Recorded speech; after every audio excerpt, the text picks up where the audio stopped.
la Commission européenne a autorisé le 3 janvier dernier un nouvel aliment. Savez-vous que ce nouvel aliment est une farine partiellement dégraissée, incorporée dans de multiples recettes? Savez-vous que depuis hier, vous pouvez trouver cette farine sans information claire du consommateur dans les pains, biscuits, sauces, plats transformés, pizzas, confiseries ou pâtes, et j'en passe et des meilleurs? Enfin, savez-vous que cette farine partiellement dégraissée est faite avec des Ashta domesticus entiers broyés en poudre? Alors, mesdames et messieurs les ministres, savez-vous ce qu'est l'Ashta domesticus? Monsieur le ministre, comment en sommes-nous arrivés là? À devoir consommer des grillons de la même famille que les sauterelles ou les criquets, alors que la France est le pays de la gastronomie et des terroirs?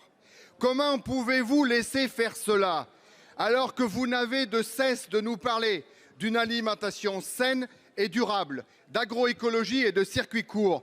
Saine et durable, cette farine ne l'est pas.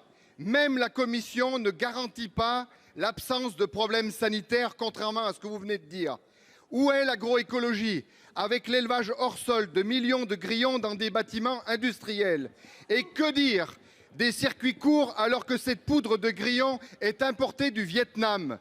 Cette Commission européenne qui cède au lobby anti-viande et qui sape notre agriculture et notre culture gastronomique, je n'en veux plus. Soutenons plutôt la farine de blé française plutôt que la farine de grillon.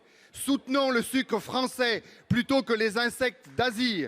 Nous ne pouvons pas accepter de faire manger à leur insu des insectes aux Français.